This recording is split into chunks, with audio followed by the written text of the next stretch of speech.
이번에 딜레마존으로 가보겠습니다. 네. 저 앞에 좌회전 신호네요. 네. 경기도네. 수원 가는 쪽, 안산 쪽인 것 같다. 자, 아이고, 어떤 사고인가요? 나는 좌회전 신호에 들어가는데 좌회전이에요, 그죠? 네. 그런데 상대가 완전 신호 위반이야. 빨간불의 신호 위반이에요, 이 택시는. 근데 문제는요, 여기서 좌회전 신호가 어떻게 되나요? 좌회전 신호가? 아직 좌회전 신호? 좌회전 신호? 네. 이때 황색 신호로 바뀌었어요. 지금 이 차가 정선을 지나갔을까요? 지나가기 전일까요? 지나갔겠죠. 지나가지 않고 여기가 정선이 보이네요. 뽀얀 게. 어디요? 여기 보면 뽀얗게. 있구나. 예. 그래서 이렇게 옆에 보이면은 항상 차는 블랙박스에 보이는 것보다 내 차의 네. 실질적인 위치는 뒤에 약 3m 정도 뒤에 있어요. 그래서 저거 딱 보니까 1점 몇 m 뒤에 있네. 그러면서 경찰이 이 차, 저 택시는 당연히 신호위반이고 이 네. 차도 황색불에 왜 정선에 멈추지 못했느냐. 신호위반이다. 양쪽 다 신호위반이다. 그렇게 얘기를 하고 있어요. 근데 저거는 오히려 저 딜레마 존 때문에 너무 운전자가 억울한 거 아닌가요? 억울한 정도가 아니죠. 네. 저기서 저거 불과 몇 초 된다고. 아니 저기서요. 네. 저기서 저 황색불로 바뀌는 순간에 급제동 하더라도 네. 시속 50일 때 멈출 수 있는 거리가 22m 이상 가야 돼. 26m. 그럼 어디 가서 멈추게 될까요? 여기서 22m 가면 여기쯤 멈추게 되겠죠? 네. 삑 하면서. 아니 그리고 지금 저 딜레마 존에서는 딱 저렇게 선에 맞춰서 멈추기 쉽지 않아요. 불가능이죠? 안 돼요.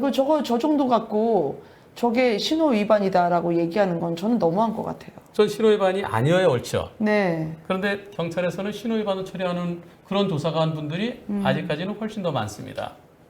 자, 그러면 이와 관련해서요. 네. 다른 사례를 보죠. 이번에는 경기도 성남으로 가보겠습니다.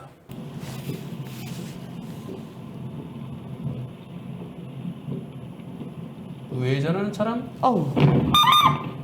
다시 보시면 여기도 네. 황색으로 바뀌는데요. 직자 동시 신호에서 이때 한 몇 메다 될까요? 한 8m 되려나? 자, 멈출 수 있을까요? 없을까요? 비도 내리는데. 못하죠. 못하죠? 네. 여기서 멈추게 되면 끽 하면은 한 여기쯤 중간 오게 되겠죠? 있을 그죠? 거예요. 네. 여기쯤. 그럼 여기쯤 오게 되면 어떻게 돼요? 모든 차들이 다른 차들한테 방해해야 되잖아요. 차들이 비키라고 하겠죠. 그렇죠. 빵빵거리고 네. 그러면 내가 앞으로 가야 돼? 뒤로 가야 돼? 그러면 이럴 때는 저 어떻게 가운데 되겠어요? 서 있게 되는 거죠. 그래, 가운데 서 있으려면 네. 어떻게 돼? 가야 돼요? 말아야 돼요? 그게 딜레마죠. 그렇죠. 자, 그러면 아까 정지선에 도저히 멈출 수 없는 상황이고 네. 거기서 급제동하게 되면 황색불 켜졌다. 급제동하면은 네. 아직까지 황색불이에요. 그럼 이 차는 서 있어야 돼요? 앞으로 가야 돼요? 뒤로 근데 가야 돼요? 많은 분들이 저런 경우에 생길 때 뒤로 가기 되게 힘들어요. 그렇죠. 근데 어떻게든 좀 죄송합니다 하면서 앞으로 가게 돼요. 죄송할 게 없죠. 어쩔 수 아니 없으니까. 내 잘못은 아니지만 다들 빵빵거리실 거 아니에요. 내 사연을 모른 채로. 멈추면 그러죠. 네. 그래서 이 차는 그냥 갈 수밖에 없어요. 갈 수밖에 없는데 이제 신호 바뀌었고요. 저 우회전한 차가 쏜살같이 달려와서 들이받았어요. 이 사고 네. 경찰에서는 상대차도 신호 위반 처리했고요. 네. 상대차가 횡단보도 보행자 신호에 아직까지 보행자 신호인데 우회전했기 때문에 신호 위반 처리했고 네. 이 불박차도 신호 위반 처리했어요. 하지만 법원에서는 이거 어떡하는 얘기냐? 내가 중간에 쓰란 얘기냐? 신호 위반 아닌 걸로. 네. 자, 그러면 이 딜레마존, 네. 딜레마존을 인정하는 경찰 조사관도 계시고 인정하지 않는 조사관도 계시고 스쿨존이에요. 스쿨존 갑니다. 속도 안 빨라요. 22km, 23km. 여기에서 녹색 신호인데 네. 신호가 바뀌었네. 급제동했어요. 네. 애들이 건너네. 예. 지금 이분이 변호사님 여기서요. 제가 멈추는 게 맞죠? 여기서 아직 안 바뀌고 네. 이때 바뀌었어요. 이때는 여기 보이는 게 한 2, 3m 보이니까 한 여기 한 정선까지 브레이크를 밟았으면 네. 네. 거의 하얀색 즈음에 멈췄을 것 같아요. 하얀색 조금 지났어요. 지났어요. 여기서 이제 이분이 네, 보통 한 2, 3m 가거든요. 네. 저기서부터 브레이크를 밟으면. 이분이 급히 멈추니까 꿀렁했어요.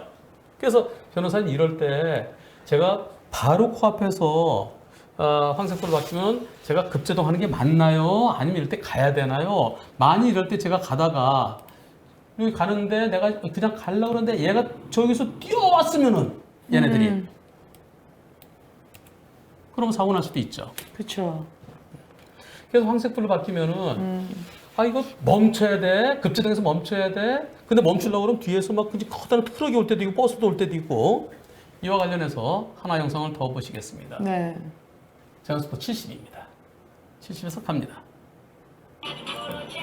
어이쿠 신나는 노래가 나오네요. 자 앞차 쭉 직자 동시신호 황색으로 바뀌었다. 우와 에헤 여기서 요 차는 멈추기 어려운데 그냥 가도 되는데 저 차가 가다가 띵 멈추니까 여기만큼 가서 저 앞차가 이렇게 멈췄을까요? 제가 볼 땐 요것 때문에 멈춘 것 같아요. 노란색.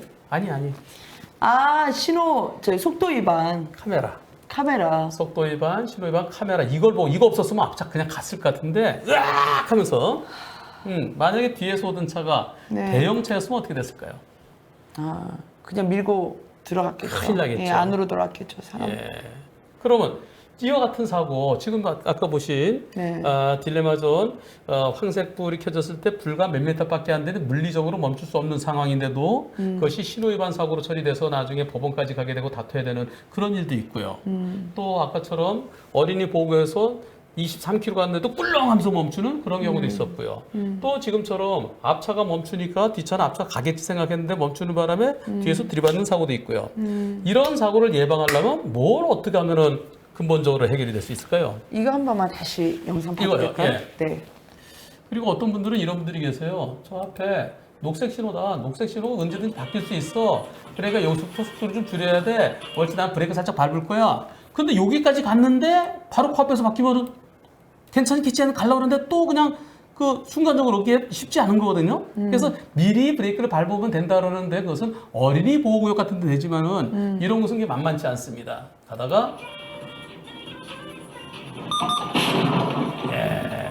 사거리 쪽에 있을 때 되면 저게 직진인데 계속 직진이 될까 싶어가지고 보통은 이거 잘하면 내가 브레이크를 밟을 수 있다라는 그런 그래서- 기분을 가지 않나요? 글쎄. 네. 그렇게 해야 된다는 견해도 있는데요. 그러면 거기서 얼마만큼 속도를 줄여야 되는지, 그리고 그렇게 줄였는데 막상 바뀌지 않으면은, 그러다 또 이제 가려고 해도 바로 코앞에서 바뀌면, 그래서 그것도 역시 미리 브레이크를 한번 살짝 밟아서 뒷차한테 좀 조심하라 그러는 거, 그건 좋습니다. 그게 좋은 습관인데, 그것도 해결책은 안 된다는 거죠. 또 지금 이 차량이 얼마나 큰 차량인지 모르겠는데 지금 앞에 있는 차들 때문에 조금 시야가 가려가지고 혹시 신호등을 못 볼 수 있는 그런 상황 신호등 못 아니었을까요? 봤다는 것은 뒷차 잘못이죠. 왜냐하면 네. 앞차랑 안전거리를 두면은 앞차는 가고 내 눈은 위를 보아서 신호등을 볼 수 있으니까.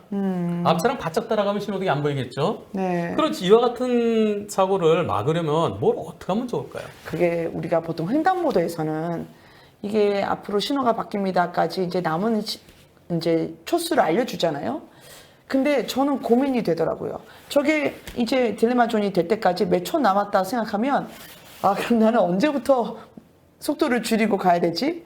라는 고민 때문에 저도 한번 이게 딜레마 존까지 얼마 남았다. 그러니까 녹색에서 연두색, 노란색으로 바뀌는 거는 앞으로 몇 초 뒤에 바뀐다는 걸 알려주면 좋을 것 같기도 하는데 고민거리예요. 운전하면서 그거 일일이 계산하면서 내가 속도를 조절할 수 있을까? 아니. 네. 저기 남은 게 앞으로 몇 초 뒤면 10초. 이게 신호가 바뀐다. 10초. 예. 10초면 내 충분히 갈 수 있죠. 네네. 물론 10초가 됐는데도 차들이 막히면은 아예 나 못 가. 그럴 거고. 근데 이제 3초. 그러면 내가 그때는 어차피 못 가잖아요. 네네. 이게 규정 속도로 보통 이제 저희가 준수하고 가면 오히려 저렇게 몇 초 남았어요라고 하면 대응하기 되게 좋을 것 같아요.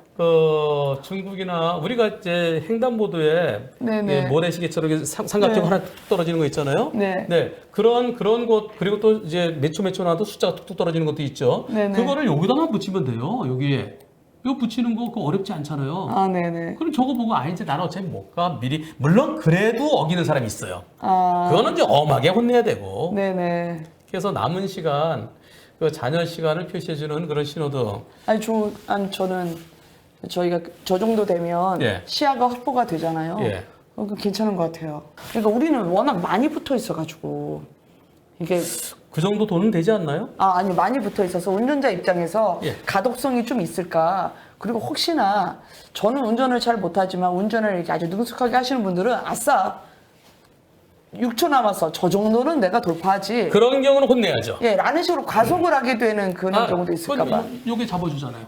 요게. 카메라 있잖아요. 지금 어차피 카메라 있어요. 카메라 많아요. 늘 카메라가 같이 있어야 되는 거예요. 뭐 그것은 그렇지 뭐 않을 수도 그런데 있지만. 더 중요한 것은 네. 그렇게 몇몇 사람들이 옳지 6초 남았는데 밟으면 돼 그런 사람 때문이 아니라 이와 같은 딜레마 존과 관련된 그리고 네. 또 앞에 차가 이제 황색 신호 켜지니까 바로 급제동하고 뒤에 오던 트럭이 앞차 갈 줄 알고 그냥 달리다가 여러 사람이 한꺼번에 이제 목숨을 잃는 그런 사고도 있었거든요. 네. 그래서 그런 큰 사고 일어나기 전에 먼저 맞아요. 경기도가 그 남은 시간을 표시해주는 그런 신호등을 한번 왜냐면 횡단보도에 이미 있으니까 그걸 그렇죠. 위로만 보내면 되니까. 그렇죠.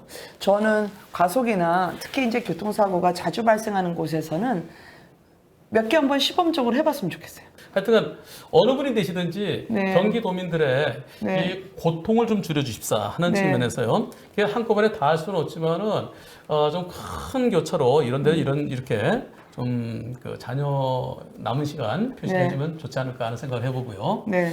그리고 또 이게요. 네. 그 꼬리 물기 관련해서도 저런 게 이제 문제될 수 있죠. 꼬리 물기 같은 경우에도 내가 이 사거리에서 지금 이 신호를 넘기지 않으면 다음 신호까지 너무 오래 걸리니까 그 급박한 마음에 하는 거잖아요. 예. 그런데 아까 말씀 주신 것처럼 이 타이머 있잖아요. 그 타이머도 앞으로 얼마 남았다라는 걸 고지해 줄 수 있으면 내가 꼬리물기를 해봤자 오히려 걸리기만 할 뿐 손해다. 그렇죠. 라는 걸 보여주지 않을까요? 그렇죠. 네. 그래서 딜레마 존과 꼬리 물기를 동시에 해결할 수 있는 게 잔여 시간 표시하는 그러게요. 신호등이라고 저는 생각합니다. 그러게요. 네.